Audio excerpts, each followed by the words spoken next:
Hi friends, இன்றைக்கி நம்ம என்ன பார்க்க போகிறோம்னா ஹோம்மேட் ப்ரௌனி எப்படி செய்கிறதுன்னு தான் பார்க்க போகிறோம்.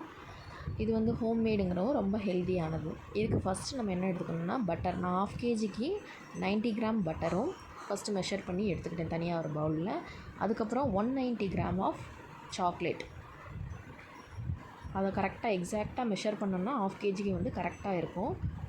இது வந்து 190 கிராம், கொஞ்சம் எக்ஸ்ட்ரா வந்துச்சு, அதையும் நான் எடுத்துக்கிட்டேன். பார்த்தோன்னா 190 கிராம் பட்டர் சாக்லேட் எடுத்துக்கிட்டேன். அதுக்கப்புறம் இப்போ வந்து ஒரு பவுலில் பட்டரையும் நான் மெஷர் பண்ணி வச்சுருக்க சாக்லேட்டையும் ரெண்டையும் ஒரே இதாக சேர்த்து நல்லா வந்து தண்ணி கொதிக்கிற தண்ணியில் உள்ளே வச்சு டபுள் பாயில் மெத்தடில் மெல்ட் பண்ணி எடுத்துக்கணும். இது மெல்ட் ஆக ஒரு ஜஸ்ட் 2 மினிட்ஸ் தான் ஆகும். அதுக்குள்ளே இது வந்து ஈஸியாக மெல்ட் ஆகிரும். அது நல்லா ஹீட் வந்து கூல்டவுன் ஆகிற வரைக்கும் நம்ம வந்து வச்சுக்கணும். ஹீட்டோடையே நம்ம நெக்ஸ்ட் இன்க்ரீடியன்ட்ஸ்லாம் சேர்க்கக்கூடாது. அதுக்கப்புறம் பவுடர் பண்ண சுகர் 150 கிராம் எடுத்துக்கிட்டேன். பவுடர் பண்ண சுகர் தனியாக பவுட்ரு பண்ணிவிட்டு நல்லா ஹீட் ஆறின உடனே அந்த பவுடரை சேர்த்து கொஞ்சம் கொஞ்சமாக சேர்த்து நல்லா மிக்ஸ் பண்ணிக்கிறேன். நல்லா ஃபைன் பவுடராக இருக்கணும். இல்லைன்னா நமக்கு ப்ரௌனி செய்யும்போது அடியில் கட்டி கட்டியாக அந்த ஜீனி வந்து போய் நின்றுக்கிறோம். அது நல்லா இருக்காது. இந்த அளவுக்கு நல்லா சுகரை கொஞ்சம் கொஞ்சமாக சேர்த்து நல்லா டைட்டாக ஆன உடனே 1/2 kgக்கு 2 முட்டை சேர்த்து அதையும் கலந்து நல்லா பீட் பண்ணி எடுத்துக்கிறேன். இதுக்கு வந்து எலக்ட்ரிக் பீட்டர் தேவையில்லை. நம்ம ஹேண்ட் பீட்டரோ இல்லை விஸ்கோ வச்சே செய்யலாம். இப்போ இந்த அளவுக்கு நல்லா கலந்த உடனே இப்போ அந்த எக்கோட ஸ்மெல் தெரியாமல் இருக்கிறதுக்காக ஒரு மூடி வெண்ணிலா எசன்ஸ் சேர்த்துக்கிறேன். நீங்கள் ஒரு 1/2 டீஸ்பூன் சேர்த்துக்கலாம். இப்போ நான் வந்து துருவி வச்சுருக்க சாக்லேட்டை சேர்த்துக்கிறேன். நீங்கள் வந்து பாராக கட் பண்ணி கூட சேர்த்துக்கலாம். நான் வந்து ஆக்சுவலாக வந்து மைதா சேர்த்ததுக்கு அப்புறம் தான் சாக்லேட் சேர்க்கணும். நான் ஃபஸ்ட்டே சேர்த்துட்டேன். நமக்கு தேவையான அளவுக்கு சாக்லேட் சேர்த்துட்டு அதை ஒரு மிக்ஸ் கொடுத்து எடுத்துக்கலாம். பார்க்கும்போதே ரொம்ப டெம்டிங்காக இருக்கும் சாப்பிடணும். டேஸ்ட் வந்து ரொம்ப எக்ஸ்ட்ராடினரியாக இருந்துச்சு. அதுக்கடுத்து மைதா மாவு எடுத்து அதையும் நான் வந்து ஆட் பண்ணிக்கிறேன். 60 கிராம் ஆஃப் மைதா மாவு, 60 கிராம் மைதா மாவு சேர்த்துட்டு கொஞ்சம் கொஞ்சமாக சேர்த்து கட்டி இல்லாமல் நல்லா அம்சு இல்லாமல் நல்லா இது வந்து சலிக்கணும் அப்படிங்கிற அவசியம் இல்லை. சலிச்சம் போடணும் அப்படின்னு அவசியம் இல்லை. சும்மாவே நம்ம போட்டு கலந்தோம்னால நல்லா நம்ம கலக்கணும்.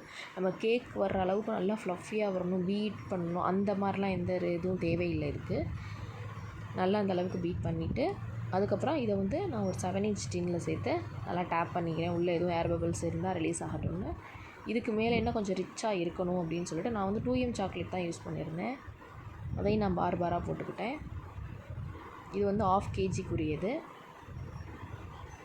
இதே வந்து நீங்கள் கொஞ்சம் டின் வந்து சைஸ் பெருசாக இருந்துச்சுன்னா கொஞ்சம் பீசஸ் அதிகமாக வரும். இது வந்து என்னுடைய கொஞ்சம் ஹைட்டானதுனாலும் 9 பீசஸ் வர அளவுக்கு இருந்துச்சு. இப்போ ஓடிஜி வந்து என்னோடய ஓடிஜிக்கு வந்து 160 டிகிரி வந்து 10 மினிட்ஸ் ஆல்ரெடி ப்ரீ ஹீட் பண்ணி வச்சுருந்தேன். இப்போ நல்லா ப்ரீ ஹீட் ஆன உடனே இந்த டின்னை எடுத்து நான் உள்ளே வந்து 160 டிகிரியில் 35 மினிட்ஸ்க்கு வச்சேன். ஒவ்வொருத்தவங்க ஓடிஜியும் ஒவ்வொரு டிஃப்ரெண்ட்டாக இருக்கும். என்னோடய இதுக்கு நான் ஹீட் செட் பண்ணி உள்ளே வச்சுட்டேன்.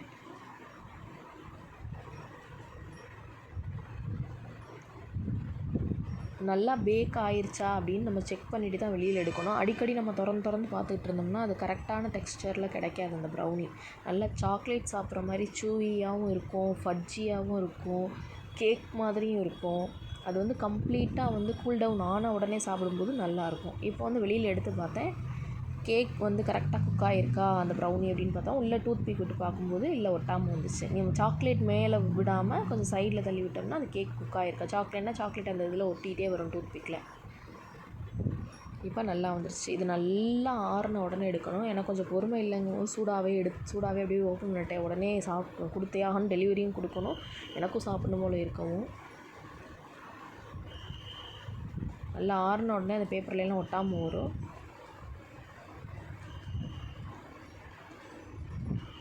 பார்க்கவே செம்ம அழகாக இருந்துச்சு. சரி, ஓகே, இதை வெயிட் போட்டு பார்த்தலாம். நான் எவ்வளோ சொன்னேன், 1/2 kg வரும் அப்படின்னு சொன்னேன். இது 500 நியர்லி 600 கிராம் கிட்டேயே வந்துருச்சு. அது இதுக்கு மேலே நம்ம எதுவும் டாப்பிங்ஸ் கொடுக்குறோம், விப்பிங் க்ரீம் கொடுக்குறோம், வேறு எதுவும் எக்ஸ்ட்ரா கொடுத்தோம்னா இன்னும் வெயிட் வந்து இன்க்ரீஸ் ஆகும். இப்போ நம்ம நல்லா கூல்டவுன் ஆன உடனே பீஸ் போட்டுடலாம். பீஸ் போடும்போதே தெரியும் அவ்வளோ சாக்லேட்டியாக இருக்கும், சூப்பராக.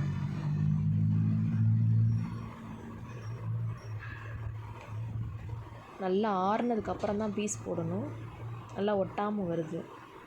இதே அந்த சென்டரில் சாக்லேட் வச்சோம்ல, அந்த இடத்துல நம்ம வந்து பீஸ் போட்டோம் அப்படின்னா கண்டிப்பாக நமக்கு வந்து நம்மளுடைய ஸ்க்ராப்பரில் ஒட்டும் அது. இது ஒரு 9 பீசஸாக போட்டேன். அவங்களுக்கு 1/4 கிலோ தான் கொடுக்கணும். ஆனால் 1/2 kg செஞ்சு அதில் நான் கொஞ்சம் எடுத்து சாப்பிட்டேன்.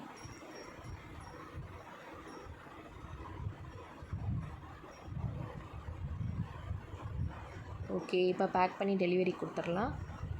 அவங்களுக்கு கேட்டது 1/4 கிலோ. நம்ம வந்து கொஞ்சம் வெயிட்டும் வச்சு கொடுக்க போகிறோம்.